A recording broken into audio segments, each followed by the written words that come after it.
Welcome to the deep dive. And today we're going deep on a subject that's, well, it's tough, no question about it, but it's so important. We're talking about choosing to love life, even when, honestly, it feels like the hardest thing in the world. It's a choice we all have to make every single day.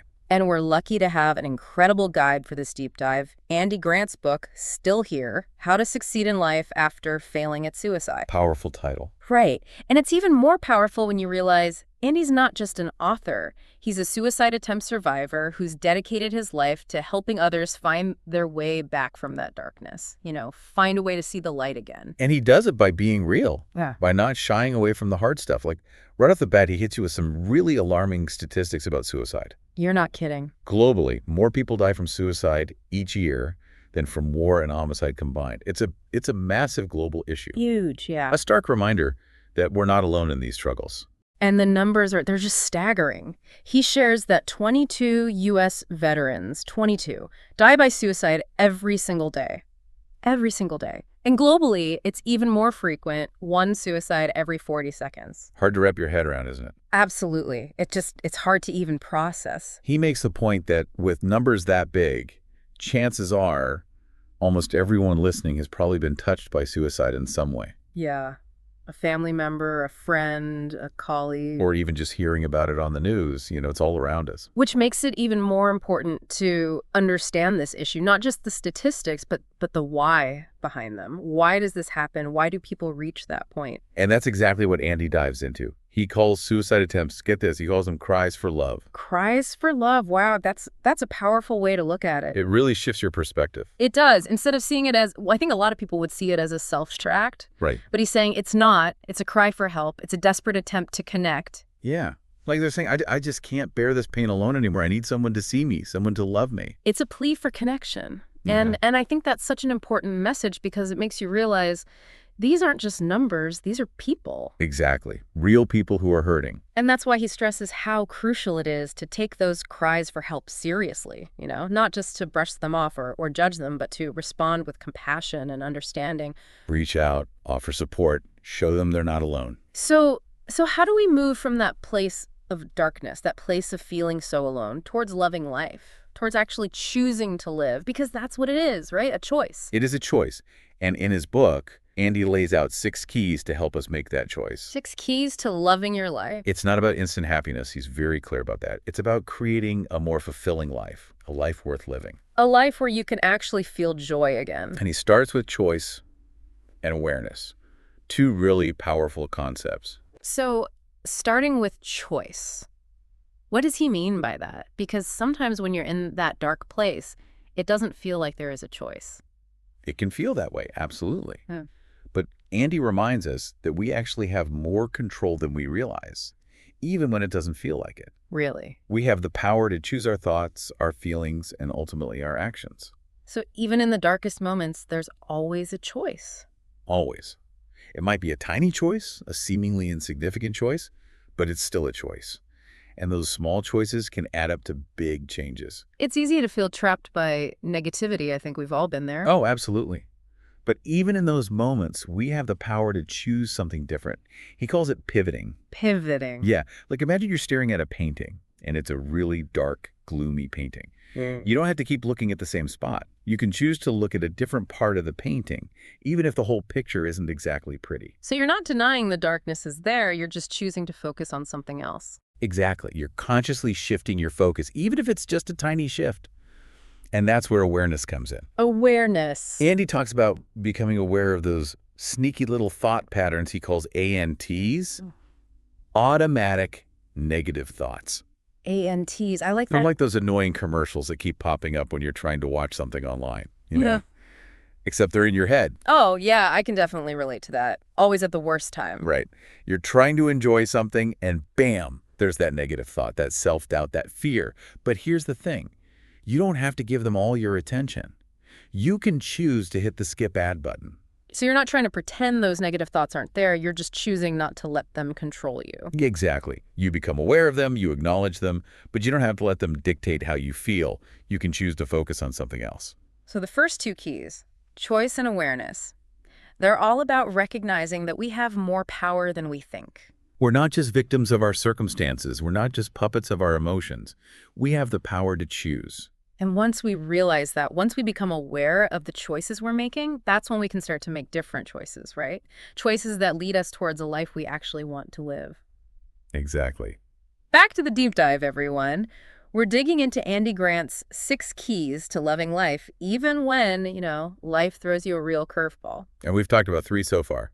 Making the choice, being aware of your thoughts, and letting yourself feel the full range of emotions. Yeah, not bottling things up, really experiencing it all. And it feels like each of these keys, they build on each other, like they create a pathway to step out of that darkness. You got it. It's not about immediately jumping to happiness. It's about mastering each step one at a time. Building those skills. And now we get to this really cool key, Andy's 5th one, creativity. Oh, I like this one. It's about tapping into that energy, that joy that comes from expressing yourself creatively. And it's funny because when you said that, I immediately thought about the last time I felt that. And it was actually trying a new recipe. Cooking, I love to cook, but I always kind of make the same old dishes. But this time I went off script and man, it just felt so good. There you go. And that's what Andy's getting at. When we're creative, we tap into something bigger than ourselves. And he's not talking about everyone has to be a painter or a musician. Not at all. It's about finding what lights you up. What gets those creative juices flowing? Right. For you, it's cooking. For someone else, it might be gardening or building something or singing in the shower. Or playing games. Honestly, sometimes those simple things are the best. Remember building forts as a kid? Talk about pure creativity. Totally. He wants us to reconnect to that, with that childlike playfulness, that sense of wonder. To remember, we can create joy in any moment, no matter what. So it could be spending time in nature, just letting your mind wander. Exactly. Or coming up with a silly game, anything that sparks your imagination. And speaking of imagination, he talks about this really cool idea called acting as if. Acting as if. I haven't heard that one. What's that about? So picture this. Your wildest dreams, they're happening right now. You're picturing it, you're feeling it, you're experiencing it in your mind as if it's already real. And the idea is, by doing that, by embodying that feeling, you make it more likely to actually happen. You're aligning your energy with what you want. Right. You're putting it out there in the universe. Yeah. And even if it doesn't happen exactly the way you envisioned it, at least you've experienced that joy, that feeling of possibility. I can see how that would be powerful. But what if you're not really sure what you want? Or, how to even start? That's where trying different things comes in. Remember those creative outlets we talked about? Explore them. You never know what might light that spark. That's true. And that brings us to Andy's 6th key. Explore alternatives.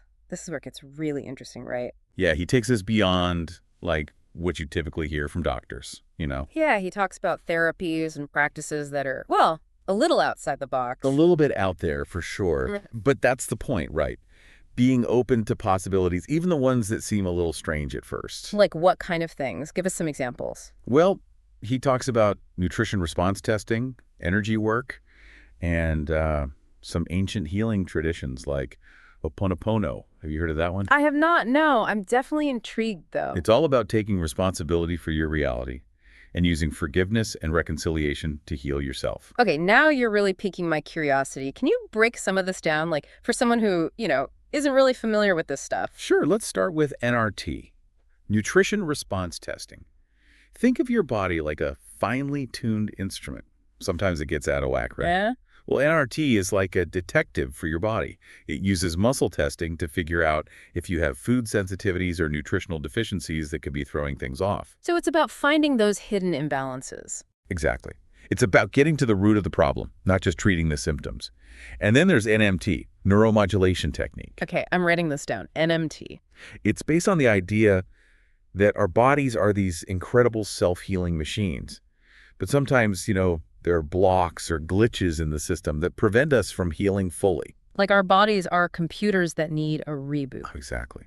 And NMT helps to identify and correct those glitches. It's pretty fascinating stuff. It is fascinating. I mean, I'll admit, some of this sounds a little woo-woo to me, but I'm open to learning more.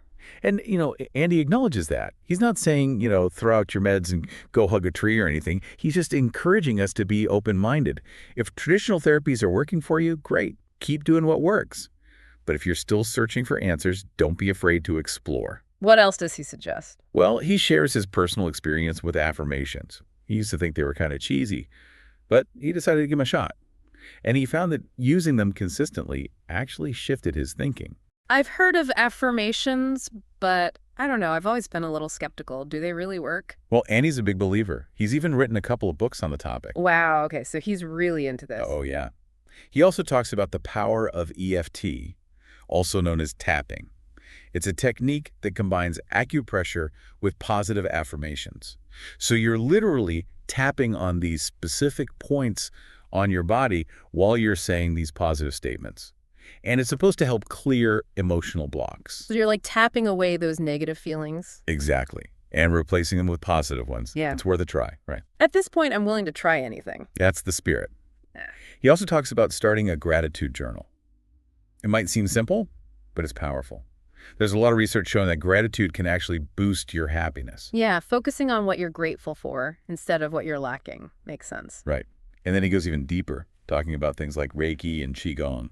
I've heard of those, but to be honest, I don't really understand what they are. Reiki is a Japanese energy healing technique. It's about channeling energy to promote balance and healing in the body. Okay, interesting. And Qigong is an ancient Chinese practice. It combines physical postures, breathing techniques, and focused intention. It's kind of like moving meditation. It sounds like Andy's really explored a lot of different paths on his journey to self-love. It's inspiring to see someone so open to trying new things. He's a true seeker. Mm. And one of the biggest takeaways from his book is that there's no one-size-fits-all approach. What works for one person might not work for another. It's about finding what resonates with you and incorporating it into your life. He has this great line, "Don't let your mood guide your actions. Take actions to guide your mood." Ooh, that's a good one. It's about taking control, becoming the author of your own story, even when it feels like you've lost the pen.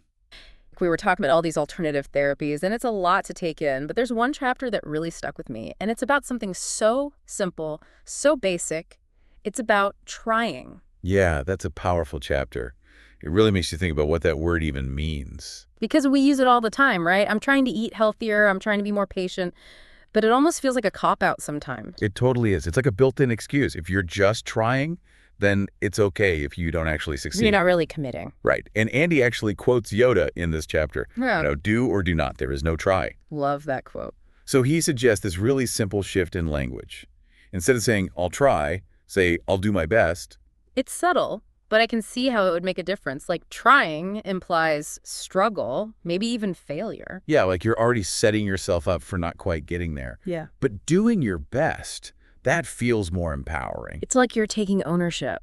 He actually brings in one of the 4 agreements from Don Miguel Ruiz, the agreement to always do your best. Oh, yeah, I love that book. Don Ruiz makes a great point. He says, our best is going to look different every day. Some days our best is, getting out of bed and taking a shower.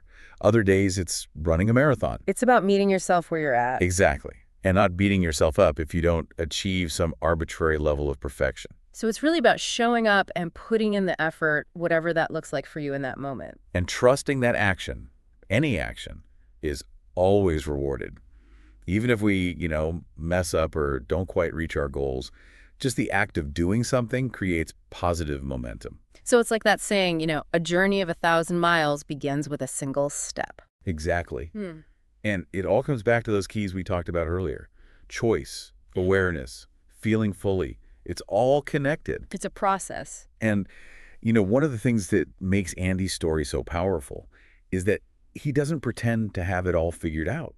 He's very honest about his own struggles. Like, he talks about how even after years of practicing these principles, he went through a really dark period. Yeah, he talks about how he stopped doing all the things that had been helping him. He isolated himself, and he even started having suicidal thoughts again. He fell back into old patterns. It can happen to anyone. And it makes you realize this is an ongoing journey. It's not like you reach this point and then you're cured, Absolutely. It's about constantly making those choices, showing up for yourself, even when it's hard. And what's so inspiring is that he came through it. He recognized what was happening. He recommitted to his 6 keys, and he found his way back to the light.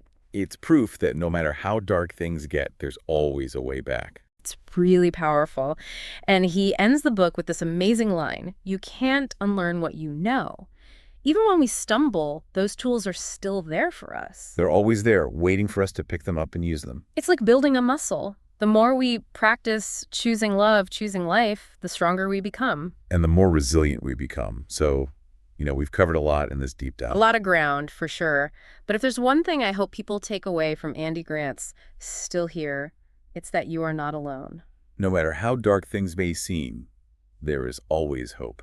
There's always a path back to the light. And you have the power to choose that path. So what will you choose today? Even a small step in the right direction can make a world of difference. Start small, start today. Choose love, choose life. Thank you for joining us in this deep dive. We'll see you next time.